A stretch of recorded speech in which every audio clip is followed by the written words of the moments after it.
All right. Hello and welcome to Unwrapped. Hi, I'm Sari Kimbell. I am the founder of Food Business Success, and I help people with a handmade product that they make in their home kitchen and they want to bring it out to the world. They want to go to farmers markets, go start their own e commerce business, get on store shelves, get on Amazon, whatever that is. That's what I help you do. I help you bring your amazing, delicious vision, your dream to life and get it out into the world. So, I did a video a while back about how to work in a commercial kitchen, like what to expect and what the rules are and all of that kind of good stuff. And that was a really popular video. It still is. And on that video, I got a request from somebody that asked me to do a separate video about finding a kitchen. So there's like, once you're in the kitchen, here's what to do and what to expect. And then here's what you need to do to actually find a kitchen that's going to be a really good fit for you. And so I said, great. So here we are. That's what today's Unwrapped is all about. So let's talk about first why you might actually need a kitchen in the first place. Not every product does. And depending on what your goals are, you may or may not need a kitchen. You may choose to keep it making it in your home, or you may choose to partner with a manufacturer. And so you wouldn't need a kitchen in that case because they are the kitchen. Um, but you wanna learn, like, is this something that I wanna make in my home or do I need a kitchen? So some products would be allowed in a home kitchen, but some are not. Just off the top, right? You just cannot ever make them in your home kitchen and sell them legally. And then there are some products where you could start there, but then you actually want to go to start selling wholesale, or you want to go, onto Amazon or sell outside of your state. So you want to transition from cottage food into being able to sell it larger, right? Sell it more places, and just have more reach with your business. And then sometimes people just grow out of their home kitchen or their family kicks them out. They're like, enough. Right? We just cannot have you in here any longer. Go find a kitchen, right? When you start really outgrowing and scaling up your business. So, those are some reasons why you might be looking for a commercial kitchen. So, many products are going to require you to be in a commercial kitchen, especially if you're going to sell wholesale.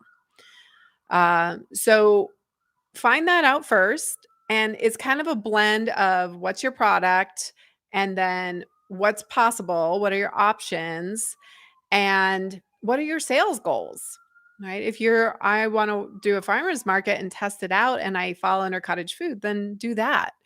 Um, then test it out and then work your way up to a kitchen. So when you start the hunt, you might just be Googling like commercial kitchen in my area, right?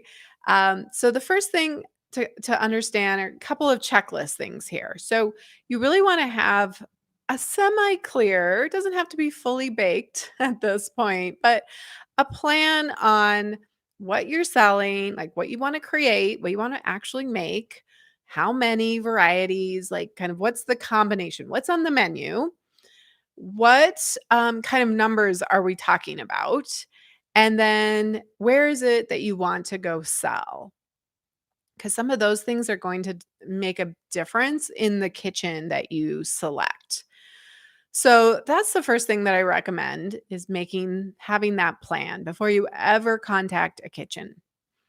So then you're going to want to think about, now we're trying to find the right combination of our product, the location of the actual kitchen, the availability and access that you have, your budget, and then just, is it a good fit, right? Do you feel like it's a good fit, the kitchen itself?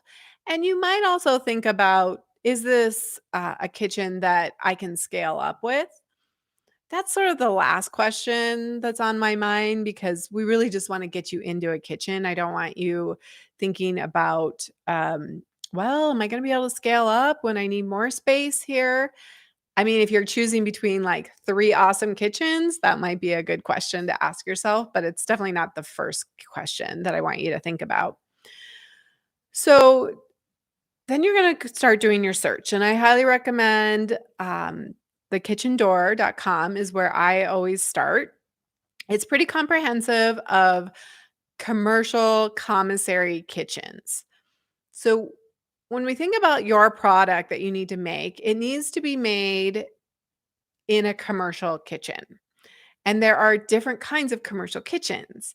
So, one of your options is a commissary kitchen that is a commercial kitchen that leases out, rents out space and time in their kitchen in some increments, right? In time, or sometimes they have pods that they're leasing just to you. Sometimes it's a shared kitchen model. But these are basically commercial kitchens that are owned by one person or a group, and then it's shared, right? It's rented out. You could go and build your own commercial kitchen, right? That is an option. You need to work out of a commercial space. Another option is to find another producer who maybe has their own space and see if they are willing to kind of have an informal shared arrangement where you're renting time and space. There are actually a lot of options. And at the end, I'll talk a little bit more about some other creative solutions that I've seen people do. But those are kind of the main ones that I see. And so you're going to start doing your searches.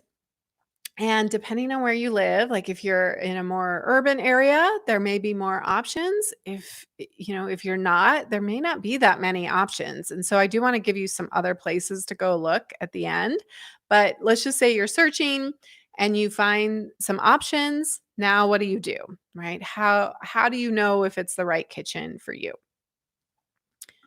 So, like I said, so here's some things that I want you to think about as you're evaluating, do I take the next step with this kitchen? Do I reach out? Do I contact them? Do I make an appointment?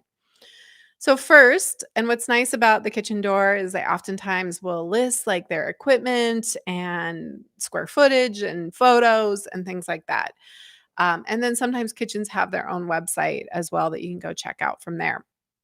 But first and foremost, number 1 is what is the product that I'm making and what equipment would be the most important for me to have, and what do I need as far as storage? So those are really the top questions, right? If you're doing a baked product and the kitchen doesn't have an oven, like it's just a no, right? Now, sometimes we can be creative, right? If you just need to melt something in a pot, but it's not like the main thing you're doing, but they don't have a hood or a stovetop, well, maybe we can use an induction burner or do something else. But that main equipment that we need, we got to be sure that it's a match for that kitchen. So for instance, I have a client and we're trying to find a kitchen for him, and it would be really awesome if they had a tilt skillet. And most kitchens don't, unfortunately. And so we're trying to decide, like, he could get into a kitchen right away that doesn't have a tilt skillet. Um, and so but it really limits him on the scale of the batches that he can make. So we're trying to weigh out the options, like, do we keep looking? And so he's has some options, but that's a good example of, like, that would be a really, really nice to have, but it's not 100% necessary. And so we're gonna keep looking, but we may have to settle for now and then look for the next stage up. Keep looking for that. But you wanna think about, what equipment do I absolutely need, for them to have on site? And then if you're making a frozen product, you probably will need a freezer. Do you need cooler storage? Is your product need to be kept cold, or do the ingredients need to be kept refrigerated or frozen? You will also need some dry storage space. So once you brought ingredients and packaging into the kitchen, you've opened them up, now they need to stay in the kitchen. And so, what equipment do you need? Freezer? Do you need refrigeration? Do you need dry storage for you to be able to do to make your product? So that's just first criteria, right? That's where we start. The next thing I like you to look at is, location availability to you, right? Is it a 30-minute drive? What about in traffic? And you got to kind of balance that out of like, well, what is their availability? What time slots do they have? What openings do they have? Do I get unlimited access or do I only get very specific times? I have a client who needs to check on her product when she's in the making of it mode, not all the time, but during when it's like the heavy production, it's like it needs to rest for a while and then she needs to go back like 4 hours later. And right. So there's this back and forth. And so you're trying to find that nice balance of like, if it takes you an hour in traffic, that's not gonna be great, right? And can you even access the kitchen that frequently? So asking those kinds of questions. And then, of course, your budget is going to be a factor in here. Some kitchens, they do things very differently at different kitchens. And so finding out what their model is, can you pay hourly when you start, especially when you're just starting? What's the lowest plan that you can get on where you're maybe like a minimum of 10 hours and it's this base level, and then you can add on additional hours. Usually they're going to have programs that as you need more hours, it'll be a better deal, but just something that'll get you in. Now, I know in some areas, I have some clients in like the Los Angeles area, and kitchens are expensive, right? And so it's something that you really have to factor in. It's technically not a cost of goods sold thing, but you do want to look and see, well, how many of these things do I have to make and sell in order to even pay for my kitchen? And you may have to raise your price based on that. So, really good to know. Looking at, and that's why I love my cost of goods sold pricing for profitability worksheet, is we can actually see like based on this cost of goods sold, based on this price point, I need to sell 1,000 of these a month just to cover my kitchen cost, right? And so we can see those numbers. And you want to think about when we're talking about money, what's their contract like? Is it month to month? Is it a 6-month contract, an annual contract? Are there any deposits that you need to put down? Is there rental fees for extras or for certain equipment, your storage and equipment? So those are all really good questions. And then when you go and you're going to ask to come and take a tour, and I just wanted to say, like, be kind, be flexible, be understanding. I would say generally across the board, the commissary kitchen owners that I know, they are stretched really, really thin. Sometimes they are also makers themselves, and then they're renting out their kitchen as a formal commissary kitchen. And then sometimes it's just the owner, right? But, uh, it can be challenging to get a hold of these people sometimes, and I would just, ask that you give them some patience and grace, and just know you're gonna have to probably reach out a couple of times, has been my experience, and it's not because they are terrible people. It's because they have a lot of requests coming in. I've been on the other side. I used to run a commissary kitchen, and I know the amount of requests that come in. And then you have your current members and tenants that you're taking care of. Plus, if you're making your own product, it's just a lot. And so give people some space and know that you may just have to keep following up and it's not a problem. So when you do go and meet with somebody, you are going into a relationship with somebody. So, kind of feel them out, see if they're a good fit. What's the friendliness level? Are they helpful? Just kind of gauge that conversation. If they have staff, what's that staff like? What kind of support do they give you? Now, a lot of kitchens don't give you any support, and that's totally fine. They don't have to. They literally are just like they sign a piece of paper that says you can work here and you sign the agreement and pay the money, and that's their obligation.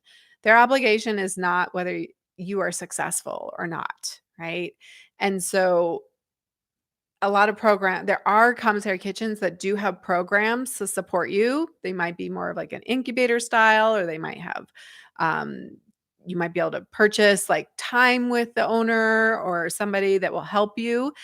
I work with a lot of kitchens where I'm a refer, they refer people to me because they're like, I don't have time to talk with every person that comes in and has all of these questions. So they refer people to Food Business Success, which is awesome. I think it's a great way, a great tool if you are the owner or the maker and you don't have time to help everybody that comes in. But do find out like what levels of support do they offer.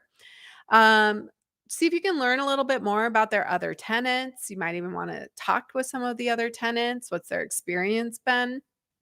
And then cleanliness, always a really good thing to kind of keep in mind as you're walking around. Like, what's the general cleanliness of this kitchen? I would say generally commissary kitchens are pretty well done. Sometimes I've had people work out of other people's kitchens that aren't they're not like a formal commissary kitchen, and they have struggled with the cleanliness piece, right? For instance, like if you are a gluten-free product and you're working out of a bakery, like it's their bakery, it's not a traditional commissary kitchen, they're going to clean up, but probably not clean up to the level that you want them to if your product's gluten-free. And so those are things to keep in mind, of like how much additional cleaning will I have to do, based on what I'm seeing here. And then, as I mentioned, the last thing is just like that final question, which shouldn't be your primary question, but if you're choosing between a couple of different options, is there a kitchen here that would be best as far as it meets all the other things and then would help me scale or kind of grow with me as I want to scale? And so you will find kitchens that maybe have like hourly shared, but then they have pods where you can just have your own dedicated space. Or they have different levels, right, of ownership and time and space and equipment that you can move up to as you grow your business. So that's something to keep in mind, not a deal breaker by any means. Sometimes we just got to get you in a kitchen. But keep in mind that every time you switch kitchens, technically that's the address that should be on your labels. And so your address would need to change on your labels, and your license would need to be updated, and you'll need to get a new agreement, and there will be, a fee for that. And so just know that every time, you don't want to be switching kitchens a lot. It's probably not the best thing for your business. And then I think those are the main checklist things that I tell people to look for. And then I'll just offer, yeah, if you are not in a place where there are kind of traditional commissary kitchens, or if you're really struggling with the price and that budget piece of it, I want to give you some other ideas of kind of more creative things that you could do, because your license just says you need to be working out of a licensed commercial kitchen. Commissary kitchens are awesome because they're set up for that, but there are other options. So in Food Business Success, we were actually just talking about this the other day, and one of the Fuel members said, "Oh yeah, I was actually at a brewery and I was talking to the server or somebody about what I made and ended up getting into a conversation, and now that's where she is working out of, right? She's making her product out of the brewery because she didn't need a lot of specialized equipment. She didn't need ovens and hoods and refrigeration. So that's awesome when it works out that way. So if you have kind of a minimal product, I have another gal where that's what we were talking about on this fuel call. And I said, based on your product, you don't need a stovetop, you don't need an oven, you don't need refrigeration.